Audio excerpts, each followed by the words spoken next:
And then, Lexi, do you have any preference on who we call first?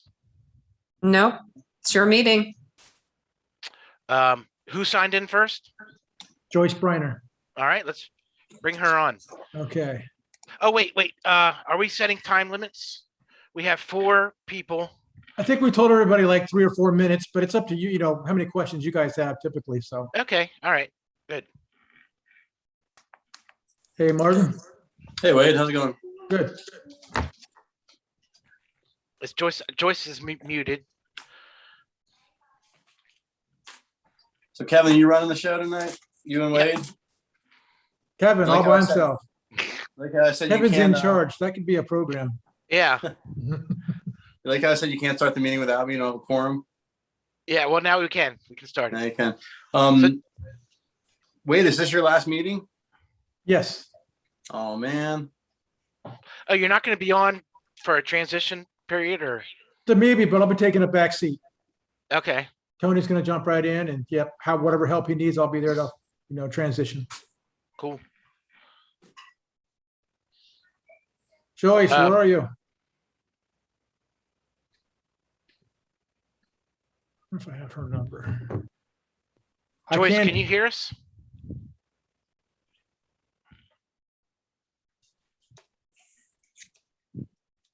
Maybe a delay. She's up on, maybe on YouTube.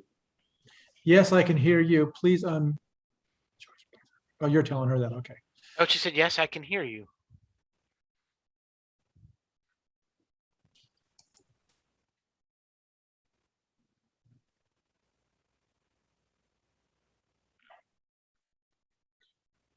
I don't have the ability to unmute or unvideo, she says.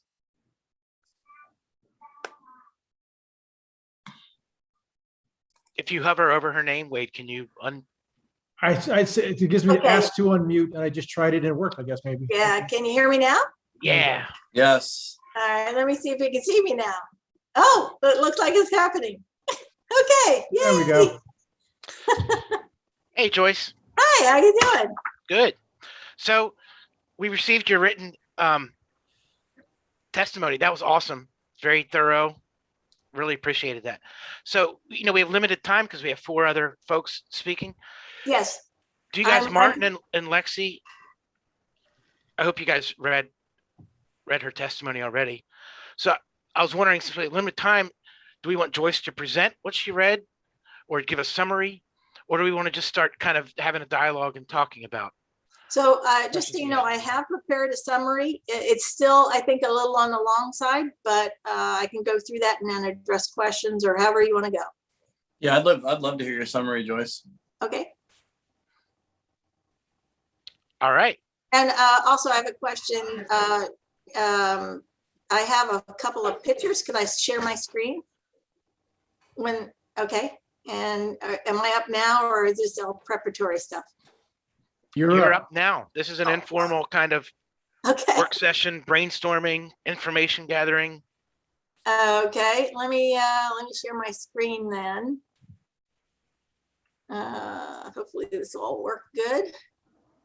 All right, how's that look? It's working on it. Okay, oh, it's not done yet? No. It just said you started screen sharing, but it doesn't show anything. Weird. It says stop sharing. Why is that not working? Let me try it again. I've had some weird stuff going on. We never have internet issues. And I've had some weird stuff going on today. So I'm actually hitting the stop share and it's not releasing either. Okay. Well, I'll just go ahead and get going because I don't want to delay you guys. So the pictures are fun now. Anyway, thank you for this opportunity to provide input from Coolsville Green's perspective. Coolsville Green was founded in 2010, and we educate the community about sustainable living practices, focusing on renewable energy, energy efficiency, and EVs as relating to climate change action. Climate action has to go beyond 20th century environmentalists like parks and littering and recycling and natural resources planning, water quality resources, tree planting. Incorporating climate action involves touching every issue in the plan. And I want to change my slide. No, that's not working anyway. All right, whatever. So if you have my write-up in front of you, I'm looking at the chart, the adoption technology chart. In addition, there are 3 major technology disruptions that will take place in the next 10 to 15 years. All 3 have the potential to play a major role in humanity's ability to address the climate crisis at the levels necessary: energy, transportation, and food. Note how the adoption curves become steeper as we get closer to today. Today, we're seeing this happen between gasoline-powered cars and EVs.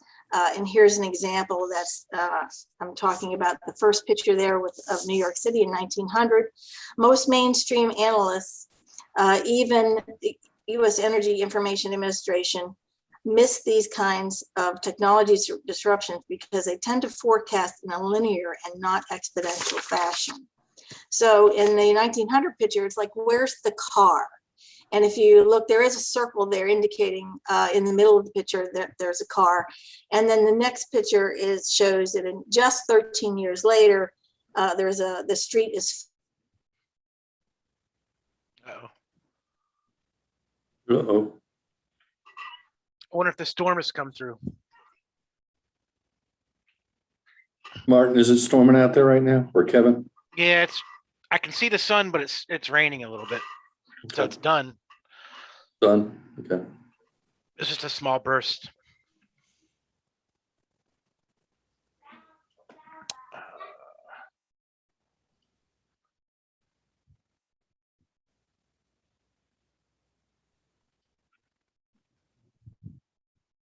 Should I impersonate Joyce and try to read the rest of her? Now I can't hear anybody. Wait, you're and muted. resiliency assessment conducted. There you go. She can. Oh, Oh, you got the hey, picture Joyce. now? Joyce, Joyce, we lost you for a little bit. Your connection wonked out on us. Okay. Okay. We last heard you. You had your 2 example photos of the photo with the horses, photo with Okay. the automobiles, and the Okay. trends in Okay. technology adaptions. Okay. And did it talk about pain points?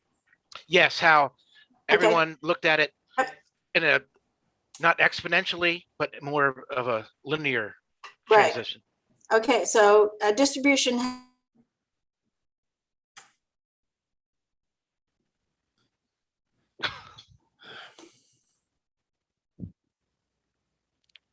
Whose idea was Zoom? You're just not supposed to hear this part.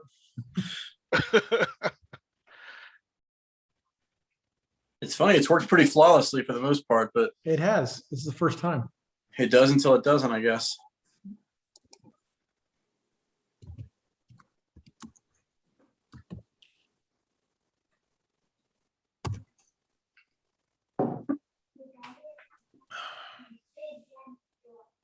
Give it 30 more seconds and then maybe we'll come back to Joyce. And in Oh, the community. Did I pop out again? You You did. did. You did. Okay, I'm sorry. I'm so sorry. So anybody, I'm on to elevate the status of the Sustainable Poolsville Committee to equal standing with other town committees, preserving the historic and small town character of the. In fact, you know what? I'm going to stop my video if you don't mind. That maybe that'll help things a little bit. Yeah. So should we stop ours as well, or? I don't know. We can give it a try and see if I freeze up. Okay. Okay. This is the only one that's freezing, so. Yeah. Okay. Okay. So preserving the small town character, preserving the historic and small town character of the town while moving into the 20th century are not mutually exclusive with technological change. Be on guard for assumptions that say differently. regarding transportation and streetscape issues, transition trucks and other equipment to electric as they reach end of life cycle, if not sooner, track gasoline purchases and vehicle mileages. You don't know what you don't track. Install EV charging infrastructure at the wastewater treatment plant this year to smooth that transition.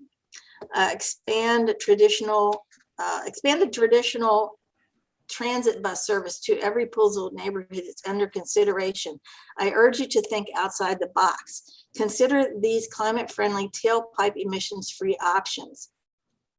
Localized on-call Uber-like EV services provided by the town or on-call contract operators located within the town that are an option that can be acted on quickly and provide better timely service to residents. Transportation as a service providers, that's something not available now, but in the future we can talk more about that if you like. And options like something called Archimoto and Ollie. I have pictures of those, but unfortunately I can't show you. Streetscape planning, include attractive stormwater runoff mitigation techniques that I see down county. I don't see these in Poolsville, and I don't understand why. Include public charging infrastructure for street parking, and I have a picture in the written testimony on that. Enable the installation of EV charging in townhome communities without garage parking, whether that be policy or whatever. Energy housing considerations, establish a clean energy policy by 2023 for distributed, resilient, clean energy production within town limits. Doing so at scale in combination with storage and strong energy efficiency standards also protects Poolsville citizens by being a climate mitigation strategy, enabling the town's energy independence from the grid. Doing so could enable businesses and residents to operate independently in times of energy insecurity. Establish a goal and plan for clean backup power storage at the wastewater treatment plant. Revisit and revise geothermal policy. Become an active partner in promotional support for programs like the Maryland Solar Co-op, the EV buying co-op that is coming, and other similar programs. Implement the EPA Water Sense promotional partnership that has previously already been approved by commissioners. Establish a net zero building policies, including for the Wilshire project. Why not start now? Natural or propane gas service should not be allowed. Require EV charging readiness for all housing at time of sale or resale by 2022. Institute a curbside composting program by 2023. Return to dual stream recycling by 2023.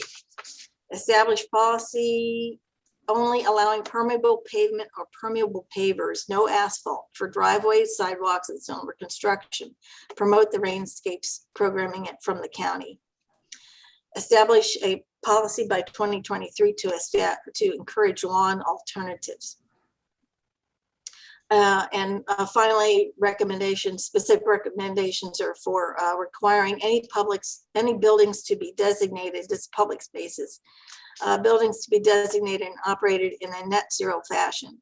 Require parks, open spaces, and public easements employ updated stormwater mitigation techniques and designs that reduce runoff. In closing, due to the challenges we face, the comprehensive plan must look different and be bolder than previous plans. Define goals. Do not be aspirational, as in we strive to. Tap into the climate action planning resources of the county. The town's zoning powers are the most powerful tool it has in making transformational change. Importantly, regarding the recommendations proposed, the town only needs to change the planning and zoning, not come up with the funds. The private sector is ready and willing to come up with the money because the technological changes that now have made renewable energy an excellent investment. A word about change, mitigation, and adaptation. Change is scary for many. In the next decade or so, promises to encompass a whirlwind of change coming at society on multiple fronts. Now is the time to embrace change for the benefit of all. Our kids are watching and counting on us. As always, we stand ready to work with you on these and other ideas. Thank you. I'm sorry I took so long. Oh, thank you. That's great, Joyce. Thank you very Yeah. much. There's a lot of work into that. I really appreciate it. Thank you. I really enjoyed that.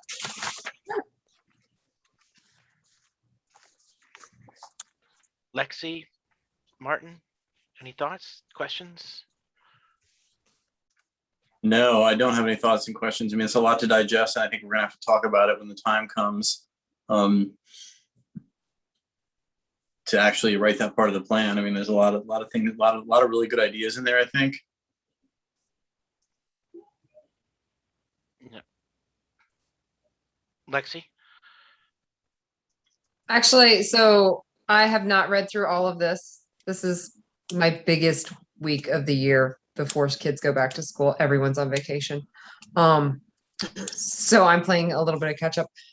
But I did have a question. She mentioned lawns, Yes. and it wasn't something that I had thought about. You know, I've thought a lot about transportation and some of the other things and more. Can you speak to what are your thoughts on changes in traditional lawns? Yes. What page do you have? I think that was on, let's see, it was around 6. Let me look. I'm looking for it myself, so if I see it, I will.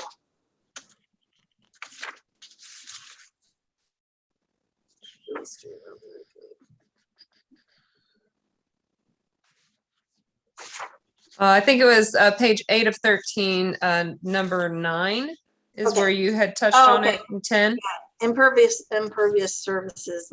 Yeah. So lawn alternatives. Actually, Poolsville Green did a presentation last year via Zoom for lawn alternatives, and our speaker was a master gardener, and they had some great ideas. Basically what you're doing, and you don't have to do it, something you can transit for somebody who's retrofitting, they can do it over time, where they start sort of a piece of their lawn as a rain garden. And then you can grow it over years. It involves getting away from turf grass. And what that does is it allows the techniques used allow the water to absorb into the ground instead of running off. Water on grass tends to just run off the grass and into the street, and so it's not a good medium for groundwater or absorption of groundwater. And so that's sort of the general ideas. I can collect some resources on that and send that to you independently. To give you some pictures and things like that. Oh, I wonder, Wade, what are the limiting factors in the town code right now regarding front lawnscapes? I know that there is a trend in Florida to change lawns into, believe it or not, sweet potatoes. They stay green, they become a harvest. It's a whole thing. That being said, I cannot imagine my neighbors being very happy if I planted my front yard to sweet potatoes. So what are the parameters that you would have to work in with at least your frontscape? Well, currently there is no zoning regulations as far as any type of landscape, front, back, side, whatever. So you're starting from scratch because there is nothing. So I could plant sweet potatoes. Oh yeah, unless you had plant covenants corn, that were right? prohibited it. That would be the only thing. Okay. Interesting. Yeah, there are. In fact, one of my board members, Dan Savino, mentioned to me last year, the year before, actually, which is what prompted this particular workshop we had last year. He knows of a community in Colorado where they just do lawn alternatives, and there are some communities in the within our county that also are trending that way. So like I say, I can gather more information for you and get you some pictures, and it can it's a different type of approach. a sort of a compromise kind of approach is there is something called eco lawn. And it's a longer blade kind of grass plant that if you let it go, it goes up to about, I don't know, like 8 inches or something, and it sort of lays over. And we have a local landscaper who has done she's down by Sugarland Road, and she's done a piece of her property in that sort of as a test. And that was years ago, and I'm assuming she's still got it in there. But basically, you're supposed to mow it no more than once a month, and you can actually don't have to mow it at all. And it still has a grassy appearance to it. What's the other thing about it? It's also it's weather tolerant. It's, it can take the water, it can take the drought. It's sort of a good alternative. Wade, sorry to interrupt. Isn't there something in your code book about the height of grass? 12 inches. 12 inches, yeah. Yeah, So there- that if you tend towards a lawn alternative approach, that might be something you want to take a look at modifying.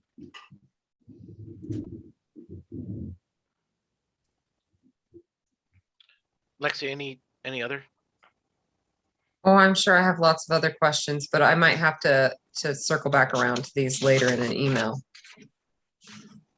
So I'm just going to ask, I just have a few, Joyce. Mhm. I want to get just a broader understanding of what you were talking about here. Wait, I have them highlighted here on my sheet. Okay, the first one, you mentioned a couple of times about the establishment of a sustainability manager position. Mhm. Are you talking like hiring an outside consultant for an as-needed basis, a volunteer position, or like a staff position? I think it should be ultimately a staff position. Gaithersburg has a sustainability coordinator. Rockville has a sustainability coordinator. There are other communities in the county that have sustainability coordinators. The reason I think it needs to be more than a volunteer, because they need to have basically, in my view, an equal standing with the rest of staff. And because like I was trying to get across, that these things cut across all the disciplines that you deal with. And so bringing that conversation, they can sort of help focus that for each of the department, or however the organization of the town's organizational structure is. Yeah. And I realize that's more funding and all that good stuff, but Yeah. So It reminds me of something that we're doing at Montgomery College. We're trying to get people to think about universal design and acceptance when they're installing a software, building a building, or any kind of classroom technology or use. Think about everyone that needs to use it, and is it accessible to everybody? So I'm thinking this is kind of similar to that, where we're looking for, we need to think about climate change in everything we do. When we buy new vehicles or equipment, when we put new parks in, are we thinking about climate change? When we go over new subdivisions, are we thinking about climate change? yeah, That's exactly. a whole new way of thinking. We have to put it in the back of our heads. Instead of just focusing on a plot of land and does it meet the code and stuff, we now have to think about, okay, how does this impact climate change? So I appreciated a lot of things in your testimony. I just had two other ones. You mentioned the town government needs to elevate the status of the Sustainable Poolsville Committee to one equal standing to other communities. I was trying to wrap my head around what you were trying to say there. Like, Yeah, it's been my impression and it's been my impression that the committee has not garnered the same status as other committees, in the sense, for example, over the last year of COVID, I have been the one doing the Zoom meetings for the call. You know, it hasn't been like a town thing. It hasn't been something that the citizenry can watch the discussions of. Same happened with fair access. Okay. So you're not alone. Okay. So, and that's something we should probably address with our new town commissioner, you know, and staff. Mm-hmm.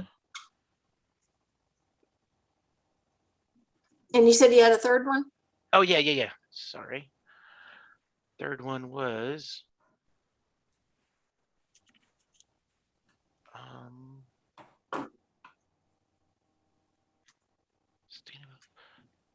Oh, you mentioned about vertical farming operations. Yes. So that looks controversial. Yes. Well, I'm not surprised. I'm just trying to say this is something that could likely happen. I mean, it is agriculture activity. I don't, you know, and I'm really only focused on, in this case, what's happening for the town of Coolsville. Yeah. But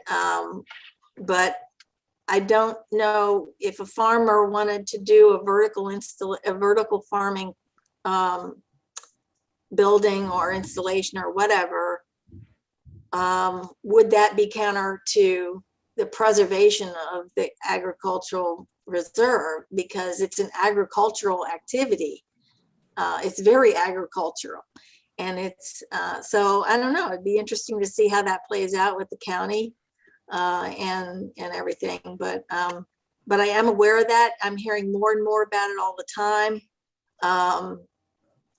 It's something there's actually some quote unquote urban farms, which is often in cities, they're called urban farms versus vertical farming. There's an operation in either Arlington or Alexandria that I saw, and there's actually a rooftop farm in, I think it's at the Pike and Rose in Bethesda. They're offering their produce to a restaurant within their building. That's sort of interesting. So while maybe a lot of that might end up in warehouses on the edge of, you know, in industrial complexes in more urban settings, I can certainly see, because of the nature of it being close, the ag reserve being close to the need where food need is, you're lessening your transportation needed to move that food.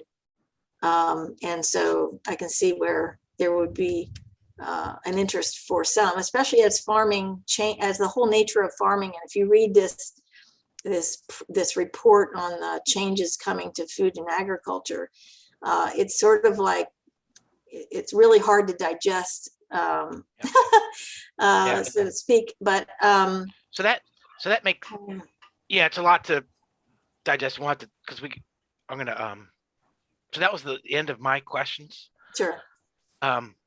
We have to go on to the three other folks that are on to speak. Sure. But Joyce, thank you so much. There's a lot of detail and very helpful. Sure, thank you. Definitely help us. Yeah, I can tell you put a lot of time into that, Joyce. I appreciate that. Yeah, I had to think about it a lot. That's why. Yeah. And that's Thank why you, we want to Joyce. put the time in reading it and digesting it and all that stuff too. Sure. So thank you so much. And feel free to reach out if any of you individually or collectively have any more questions you want to talk about, just let me know. Okay, Yeah, thank you. I know. I appreciate how open you are and available you are for that kind of thing. So thank you. Sure. And were you going to drop me, or should I just hit the leave button myself, or how's that work? I don't know. You Wait. leave yourself, but I'll also move you out. Okay. Aye.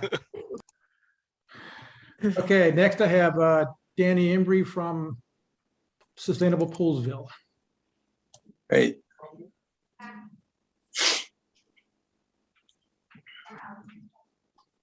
Danny may have left the room, left the building. So real quick, wait, what's the difference between Joyce was speaking on behalf of Poolsville Green, is that correct? Yes, And that's a separate, that's entity, not- its own entity, its own 301c, its own outside group. The Sustainable Poolsville is a committee made up and appointed by the town commissioners. okay. So it's the same as fair access, different goal. Same structure, yes. Okay. Should we maybe come back to, Yep, let me slide them out. And we can go for Tom Kettler. Want me to send Danny a text or anything?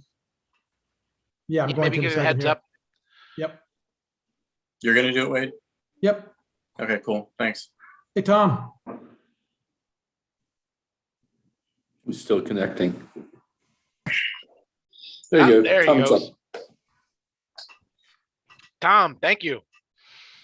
I'm in the room.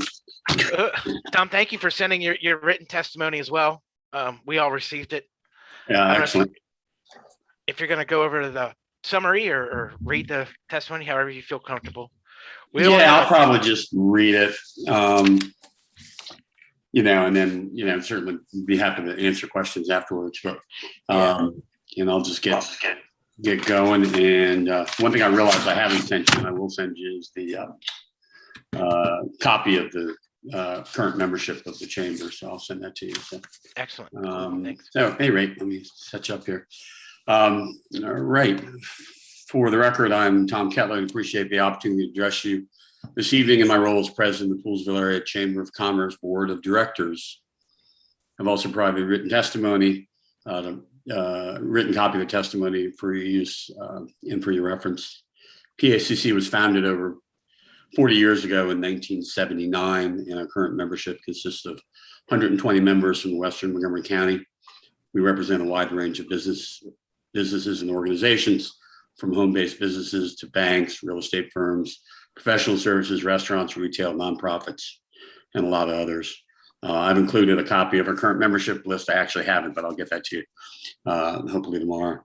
My remarks tonight were put together after input from assorted chamber members and reviewed and approved by the board of PAC's board of directors at our monthly meeting last week.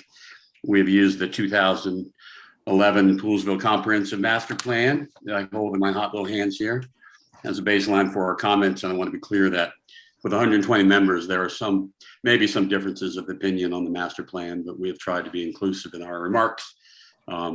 Upon a fresh reading of the 2011 master plan, we feel that much of the fundamentals remain the same for 2021, but we're looking forward to the next 10 years with updates based on current release 2020 census data, demographic information, et cetera.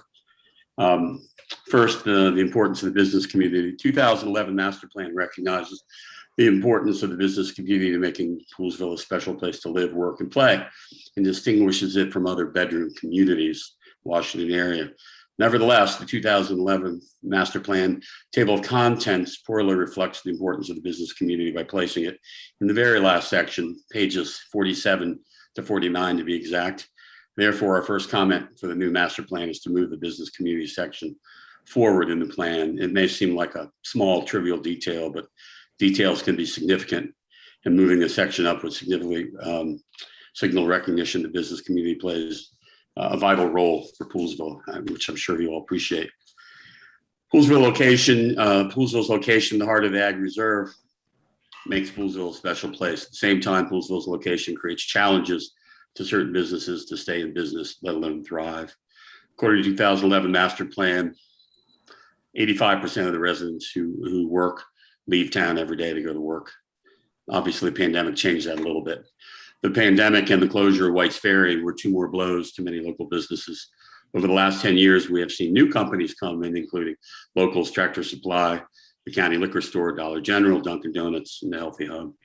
However, we have also lost Selby's, Bob's Bikes, Blue Hearth, Zaglio's, Watershed Cafe, and Mr. Brown's Frame Shop, and I'm sure there's some others that I'm not thinking about. Moreover, multiple efforts to attract a new grocery store have been unsuccessful.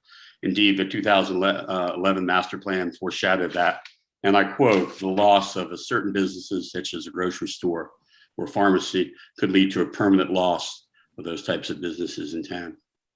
The comprehensive master plan is about looking into the future and taking steps to improve the quality of life in Poolsville. The PAC's recommendations offer dual advantages of improving the town for its residents, as well as improving the draw of visitors to our town, both of which in turn will strengthen the environment for local businesses. With this in mind, the Chamber makes the following recommendations for consideration for the master plan. Number one, continue to refine and implement the streetscape plan for the commercial business district, or the TIZ, whatever you want to call it, for Poolsville, which is, we all recognize, from Fisher Avenue, from Wooten down to the Sarah Hour Aquatic Center. PSC encourages Poolsville to push for the gateway concept at both ends of Fisher Avenue and the CBD, which has been talked about for some time. The town should explore creative ideas to enhance the CBD, such as creating pocket green spaces and gardens, plus attractive lighting, benches, etc. Create opportunities for public art along Fisher Avenue, permanent or temporary. For example, the recent addition of the Chamber initiated murals painted on the side of Bassett's Restaurant is an excellent example of joint art project involving the town government, the Chamber, and Bassett's, and has been well received by the community. The Chamber applauds the town for the takeover of Fisher Avenue in the CBD, and I know Wade worked very hard to make that happen, which allowed the town to install 2 flashing light crosswalks to improve pedestrian safety. The town could not get State Highway to install the safety lights as long as the state maintained the road. And it'll obviously give the town flexibility, hopefully, with streetscape and some of the other stuff moving forward. Number 2, assist in efforts to get White's Ferry reopened and bolster the connection to the C&O Canal through expanded involvement in the C&O Canals Trust Canal Towel Program, the Lockhouse Rental Program, etc. 3, work with the Fair Access Committee to push for full implementation of the long overdue new Poolsville High School with increased capacity. Number 4, explore the creation of an accessible Poolsville Visitor Center, possibly working with Historic Medley District, Heritage of Montgomery, and Visit Montgomery to look for ways for the town to leverage and expand ag and heritage tourism in the area. 5, continue ongoing work with the town's water and sewer infrastructure, key to achieving the town's projected goal of 6,500 residents in town. Town needs to study the 2020 census numbers per household size for realistic sense of the future population trends in town, public services necessary to support such projected population. And we just literally last week, and you guys probably heard the recently released 2020 numbers for Poolsville show our population as of April, I guess, of 2020 of 5,742. 6, continue to market to non-retail businesses to come to town to help bolster a weekday customer base for new employees at those types of companies. And that was in the 2011 version too. Number 7, work with county and state funding sources to add town's available funding to push for the construction of projects that would benefit town residents and attract visitors to town, such as close all or a portion of the Sarah Hour Aquatic Center for year-round use of a pool facility.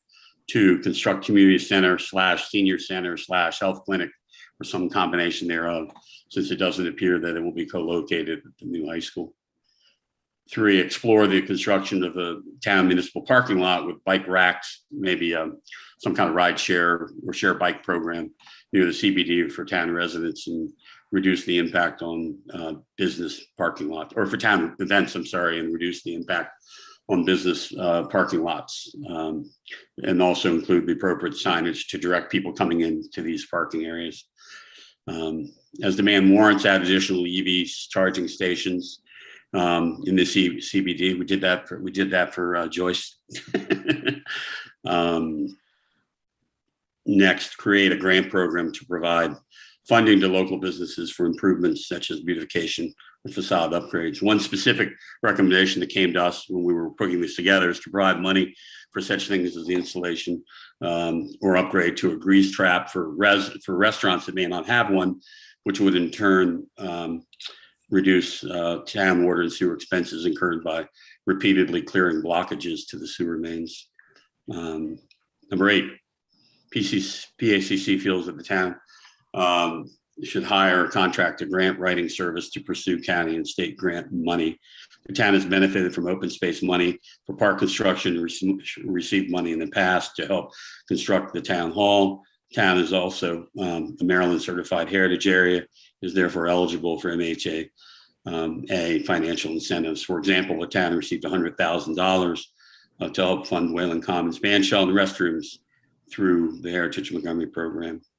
These grants are a financial resource to the town, and an investment in grant writer would produce grants which should far exceed the cost of these services. Number 9, the town should continue monitoring and revising the town zoning code to encourage creative use of the property in the CBD. For example, revision of the town side ordinance would make it a little more business friendly. Thanks for the opportunity tonight to address you this evening. I'm happy to answer questions you might have. PAC is pleased to provide additional input as you work through this important task for the future of Coolsville. So thanks for your time tonight. Hey, Tom, thank you for being here. Yeah, thank you so much. That was the written part, and what you read was very succinct. Great comments, great suggestions. I especially like the idea about the grant writer. I think that's a great idea.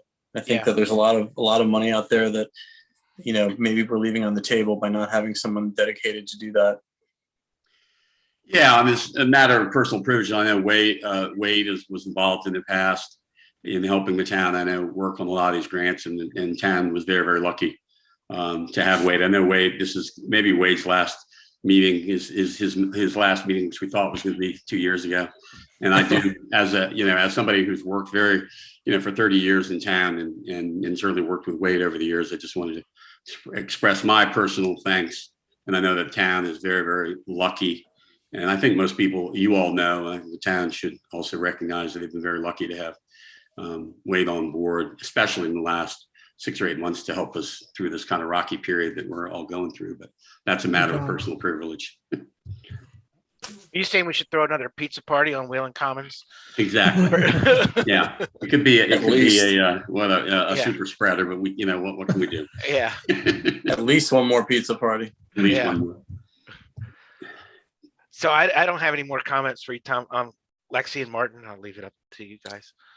No, I just what I already said. There's some really good ideas in there, and it occurred to me that I should forward that to the commissioners, because there's a lot of good information in your suggestions, and I think a lot of stuff we should take very.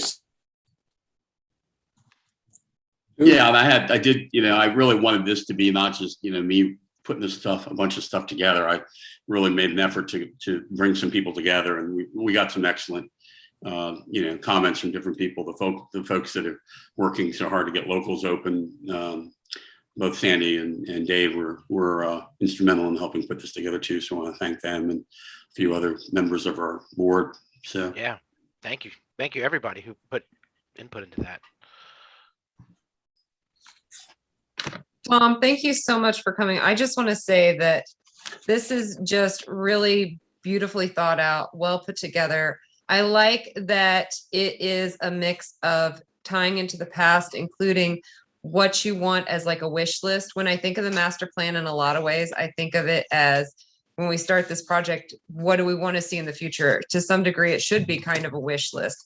I very much think that the next master plan should lobby for getting us a community center. I like seeing that on your list. I think that it should be included in, we've done the streetscape, we've seen that come. I mean, it hasn't been built yet, but it was part of the old master plan. It is in process. I think we really need to think about these bigger items for our community, and how do we continue to attract and be attractive and relevant, even though we have this limited size. I absolutely agree with your assessment that the town should probably hire a grant writer. I don't think that's in the scope of the master plans. I don't think we handle staffing, but I do think that Martin should hopefully bring that to the commissioner's attention. I think that's something that's needed. But yeah, this is really, really well done. And I look forward to going through it line by line and seeing, hopefully what we can think about adding to the master plan. Yeah, I appreciate that. I think what I sort of dovetail on what Joyce said. I think it's easy for master plans to say, we're a small town. We want to continue to be a small town.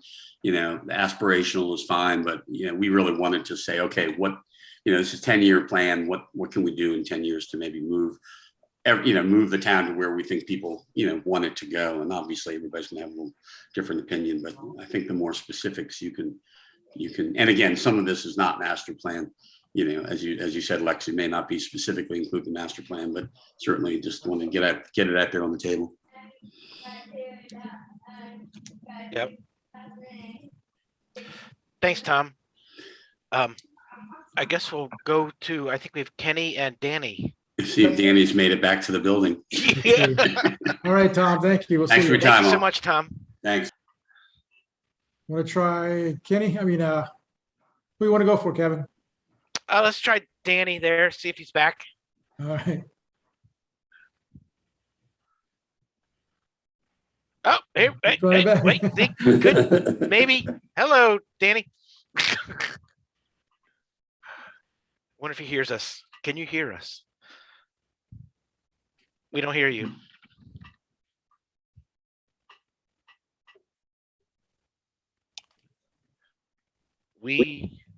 There you go.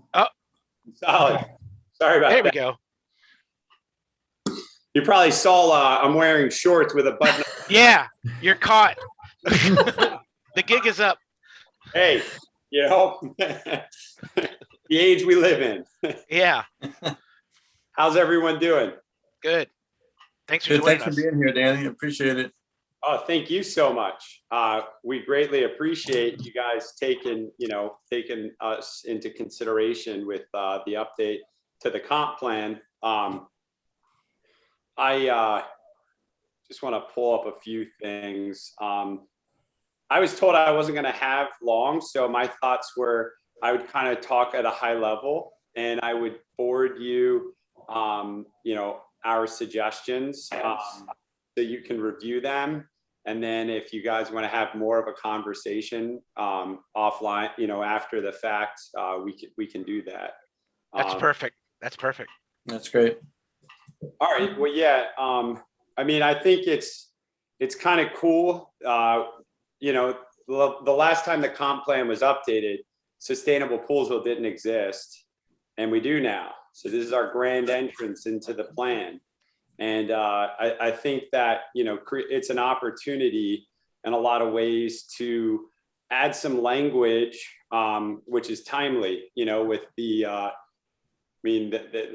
potential growth that's coming. The Wilshire community is an example that there will be new homes built in Poolsville. There will be some things that are in our future and they're not too far off. And so I think, we have an opportunity to kind of create minimum standards and things of that sort. I know the town has shown a desire to create an emphasis of sustainable actions by originally going through the certification process and becoming a sustainable town. I think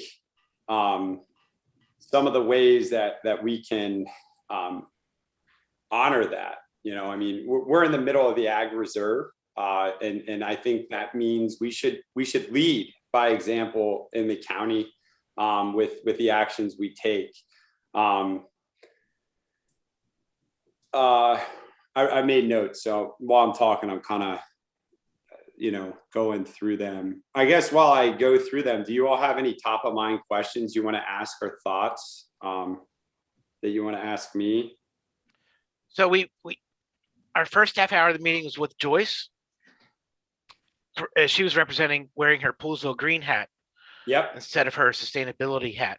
Right. And Poolsville Green provided a pretty thorough written testimony, and her our discussion was pretty thorough and robust. So I'm assuming a lot of it has similar same kind of things as Sustainable Poolsville. And so I don't really have too many questions. I don't know about Lexi and Martin. I mean, my whole thing is we can be specific, right? We can like bullet point the actions we recommend as a town, LED lights, Yeah. and all that. But I think that the bigger thing, the opportunity that exists now, the absence of sustainable Poolsville when the comp plan was updated before and now it being entered in. I mean, I would imagine you're going to first acknowledge we exist and what sustainable is and the goals and that those goals are the town's goals, right? And I think that allows for some language specific to future growth in our town. Language around minimum standards for homes that are going to be built. I mean, there's a lot of ways a home can be built in an energy efficient way, from the water fixtures to the windows and all of that. So, I think obviously that all is really important to the town. And this is the opportunity to outline that and make that part of the comp plan. I worked with the Middletown Sustainable team and it was pretty incredible. The document that Cindy from there shared with me, they added 21 pages to their comp plan, the sustainable group did. Yeah. And I mean, to me, that wasn't necessarily our goal. I felt like, developing the language that allows us to, in the future, we can, when builders come, when developers come to our town with the intent of like what we saw with the Wilshire community, if we have language in our comp plan which specifies certain minimum standards must be met, we can point to that and make sure that happens. Absent that language, I mean, if they currently check their boxes and they check the town's requirements for development, we don't really have the ability to push back, right? I mean, we have to accept it. They've done what we've asked them to do. And I want part of what we ask them to do is to take these sustainable actions, water fixtures that are water sense products and LED lighting and, more efficient windows. I think putting that in our comp plan is important. And I think, the town as a whole has spoken and supports that. And I think we're acting as fiduciaries. We're doing what's in the best interest of the town and really representing their voice. So, to me, it was like, initially I was trying to think of like the language to give to you guys to add to the comp plan. But then I decided that's not really my place. My place, our place as a group is more of to give you the idea that that's important. And then ask that you ask us to kind of be involved with adding that language. I think it puts us in a powerful place for the future from when these developments are done. So what are your all's thoughts on that? Like immediately? So I'll just speak for myself. First of all, thank you. That was all good information and thanks for being here. But I think, these presentations are fantastic. And when the time comes to write the plan, I envision remembering some of it, but the bullet points for me are going to be important to go back to. Like, I think we're going to have to go back to our notes and say, okay, this is what was recommended. So I guess it doesn't really matter whether you send us notes, like detailed notes of stuff you suggest, or, we can recontact you at that time and, and ask you what you suggest that we include. But I won't, I'll let everybody else give their input, but it's nice to have, the notes to go off of, the notes to work with. So if you had anything on paper, I think it might be good to send it. I do. And I'm going to send it, like I said, I was told I was only going to have about 5 minutes. I mean, I can go run through what we have bullet pointed, like pervious pavement, LED street light. No, I don't. So I think what you mentioned earlier when you were talking is exactly what we're looking for. This is we want to open our ideas and minds when writing this master plan. We don't want to write it just from the standpoint of us for planning commissioners. We want to have input from everybody. So right now, we're kind of asking all the town leaders and organization leaders to come in hey, open our minds, give us what you think should be included in, not precise. This is kind of just really the initial stages of Right. writing the master Yeah. plan, because we're not held to a strict timeline per se, but let's do it right and let's get as much collaboration as we can. And so I think how you mentioned about how we need to think about sustainable Poolsville at every level of what we do in town. And that's what I told Joyce too. Like, this is a new way of thinking we have to do. Like when we buy new fleet vehicles, when we build new parks, when we are allocating a new subdivision, are we incorporating ideas that Sustainable Poolsville has come up with? And so it's going to be kind of a culture change for all the town bodies to think about this holistically rather than in our little compartments. Like Parks Board only looks at parks. Like some people have brought up great ideas with the Parks Board. Like Lexi brought up making parks more handicap accessible, or not just building tennis courts and basketball courts, but how do we make sure we have places for kids with autism or other items. So yeah, thank you for everything you've mentioned today. Lexi, I'm going to shut up and let you. Kevin, before you finish, what did you think about his question about whether he should send in notes or whether we should get back to him? Oh, send what you have when you have it, when it pops in your head. Like if you're waking up at 4 a.m. with great ideas, I would send them along to the. Well, we have them now, and I'm going to send them after we finish with our recommended bullet points. But the point I wanted to really make is, you're right. This is all new for this comp plan, and so it's a different way of thinking with the infrastructure that exists. And what I'm saying is, for the infrastructure that's to come, the homes that are to be built, let's get in front of that with outlining minimum standards that have to be met. And if they're not, they can't build here. The town has made it clear that, sustainability is important via our group, via the support they've provided. So the real way of showing that is by having language specific to potential new developments, et cetera.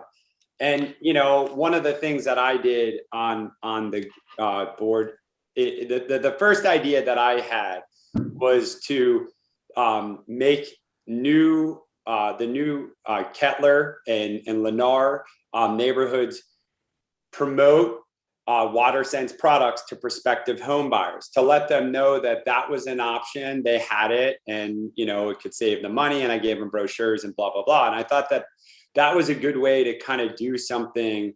It was easy to do that could potentially have a big impact, right?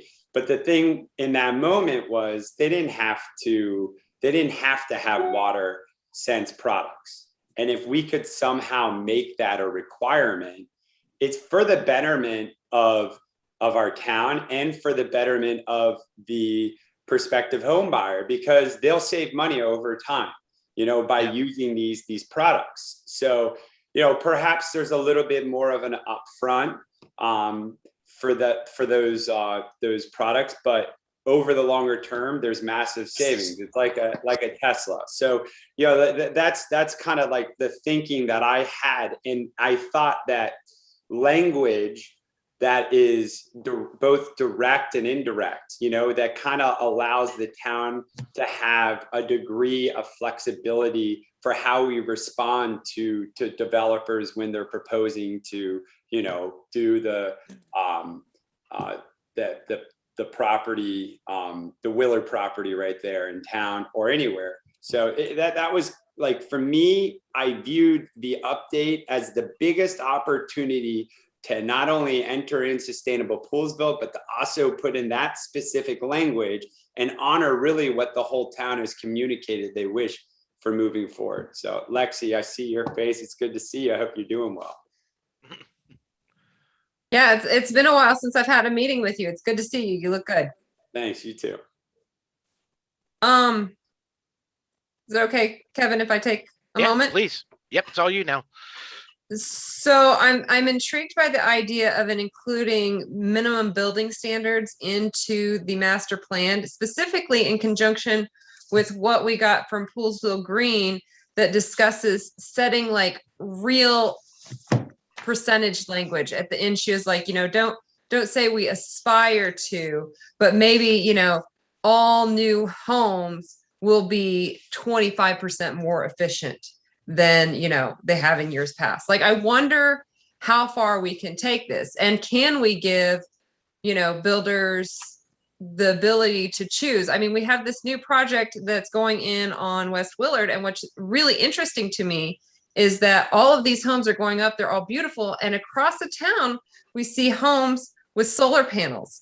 None of the new homes have solar panels. Is that something that maybe builders can start offering as an option in order to make minimum building standards of properties being 25% more efficient, and that efficiency could be water, it could be electric, it could be, a number of things, increasing the R value for the insulation. I'm intrigued. I don't know how far the master plan can take it, but Yeah, to me, when I was thinking through it, look, I stepped back and I'm like, it's not my place to figure out the language. I'm a financial advisor. I don't know how to make like, we have an attorney on staff. Like, we should leverage them so that we do have language that creates certain standards for these prospective home builders. The solar panels, I think that's a good idea, but that's a pretty big deal. I don't think water fixtures are as big of a deal, or the windows, or those things I think are way cheaper to have as a requirement for any new homes built in our town. And so it should be more achievable to say to any developer, hey, you can build 20 houses that or whatever your proposal is, that's in line with what the town requires. But the town now also requires that what water fixtures are put in these homes are water sense products, and blah blah blah. And I don't think that's going to be a big deterrent for those areas that will eventually be developed because the cost differential is not significant. And I do think it's an upsell to the prospective home buyer. So that's just kind of like been like a looming thought that I've had, that I feel like, how do I like come up with the most impactful ways we can add to the comp plan? And that keeps on popping into mind. Us sending our bullet points of, like the town cars that we buy in the future. I think that's another enormous thing that we'll inevitably have to replace those cars. Should we buy electric cars when we do that? I mean, we're gonna have we have more and more options in the electric car category by the day. It's the future. So, yeah, but no, I mean, I'm glad you like the idea. And I think us working together to kind of figure out how do we say these things in the comp plan, us working together is critical, because I think our guide, what we can add will be huge. I mean, Don, is out of town right now, but him and the whole group, I think together working with you guys is important. And I think, the fact that you're saying it's no rush and we want to do it right is awesome, because I didn't want to feel like we have some short-term deadline, so we're gonna kind of miss this opportunity. Kevin, I guess you're saying we don't have a deadline because things kind of got real loose based on COVID, right? That's right. But typically, there would be a deadline that's pretty strict, right? Well, from what I've heard, and Wade has said, you have to be working on it and showing that you're working on it. So it's not like school assignment, like it's due by August 30th. It's more like, show us you're actively engaged and working on this. And so, yeah, there's no. So as long as we're moving towards what we view as A+ work, we have Exactly time to submit an A+ plan. The teacher wants to see us working. They don't just want us to deliver the assignment. Okay. And Lexi, I didn't mean to like just go on a, but I mean, did you want to add anything to what I said, or any thoughts immediately to my? No, my thoughts are not so much about telling builders how to get to the end result, because as Joyce pointed out, technology is changing. So while WaterSense may be the most, cost-effective, feasible way to go about it now, that may not be the case in 5 years. For And sure. so my thought is that, like you said, use the language to set the parameter and let the individuals decide how they're going to meet that goal. Okay, yeah, totally agree with you. And I think that's well said, because you're right. There's always, technology is always changing. So. But thank you. I mean, thank you so much. Like, really a lot of good ideas. I cannot wait to see your bullet points, and thank you so much for coming. God, thrilled that you guys had us and Yeah. took our thoughts into consideration. I guess, yeah, so I'll forward that, and then we can kind of go from there. I mean, what would be like the next steps? Once I send it to you all, are we gonna, like, are you gonna we just wait for you all to reach out to us from there, or? Yes. So we have a couple more of these kind of sessions where folks will talk to us and give us their bullet points and stuff. And then I'm assuming sometime later this fall, we'll have a work session where we try to, I'm guessing, throw all these bullet points up on like whiteboards. And Hey, Kevin, can I interrupt you for 1 second? please, yeah. I got a message from Kenny. It says he has a hard stop at 8:15. So do you think we could work him in? Yeah, why don't we? So Danny, thank you so much. Yeah. Yeah, thank you, Danny. Absolutely. Last thing I'll ask really, really quickly, as I thought, we will send you the bullet points. The thing that I would ask is, since we took the time to put these together. I got a message from Kenny. It says he has a hard stop at 8:15. Hey, Kenny, mute yourself real quick. Yeah, Or mute your YouTube. Hey, Kenny, what's up, man? What I would ask is that you guys give us a response on what you think about our thoughts. If you can just let us know, and then we can kind of build from there. That's all I'd ask. So I'll send that out. Thank you for you guys' consideration. Thank you. Thank you. All right. Have a good night. Yep. Bye. Hey, Kenny, is your YouTube muted? I muted him. Oh, cool. But now he can't talk.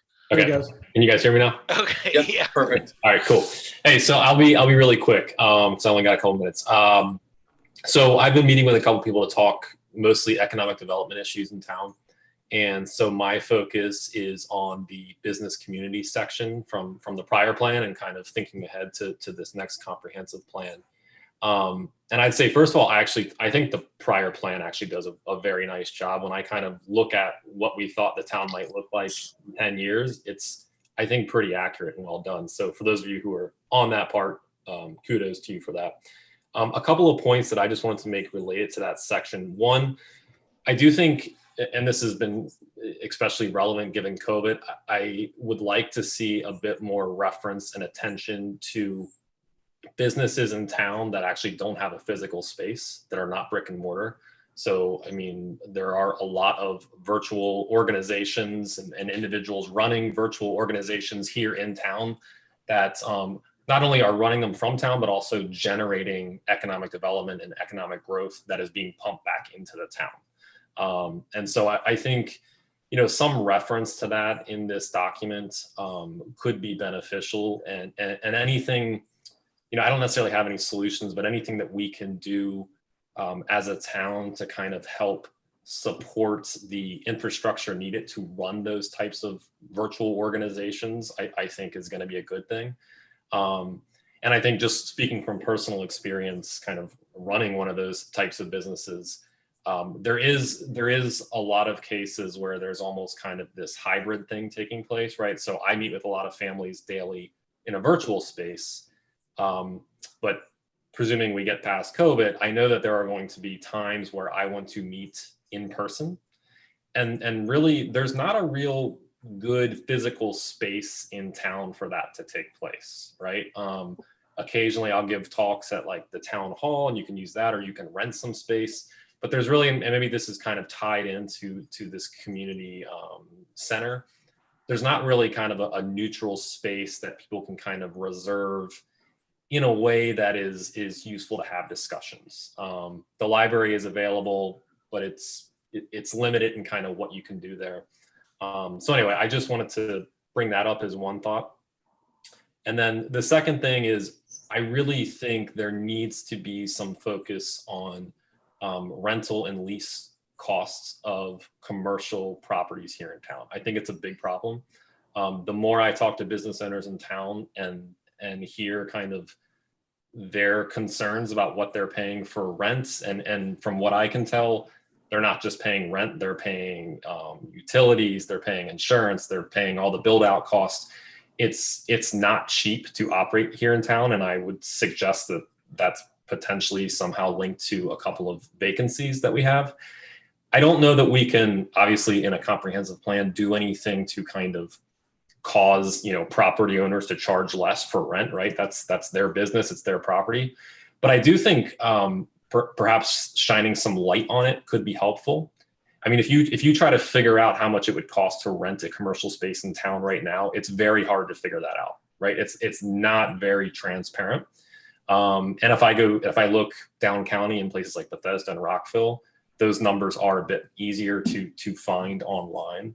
So anything that we can do to, I think, make those costs transparent so that people understand what different businesses or what those commercial spaces cost to rent or lease, I think is helpful.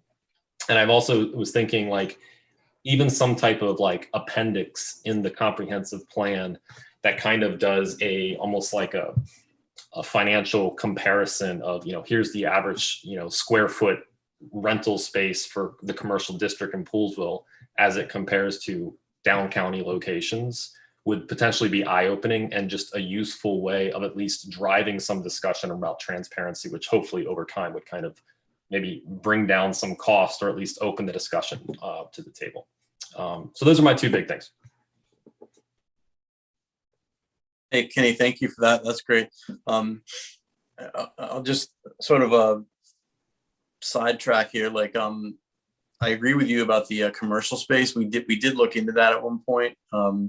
We had a long conversation with Jay, the town attorney who's here. And I could talk to you offline more about this, but it's very, very difficult to try to we thought about every possible avenue of encouraging them to get the space filled. And without going too into it here, it's a really, really difficult thing. It's I'd like to revisit it again because it's a big problem. Yeah. But yeah, I'll see you up at locals and we can talk more about it. Yeah, definitely. Cool. But thanks for all that. It's great input. Sure. Lexi, any thoughts? I took a lot of notes, but I don't have a lot of thoughts or questions about them right now. I need to look deeper into it. Yeah. Kenny, thank you so much. And sorry for the wait and sorry for the long hour. No worries. Really apologize. But no issues. No problem. All right, cool. Well, I'll send some stuff. If you could send us any kind of thoughts, ideas, brainstorms. Yep. No problem. I'll do that. Thank you. Appreciate you guys having me. All right. Thanks for being here, Kenny. Thanks for all you do in the town. Yep. No problem. See ya. Yeah. Thank you. Anything else for the good of the order?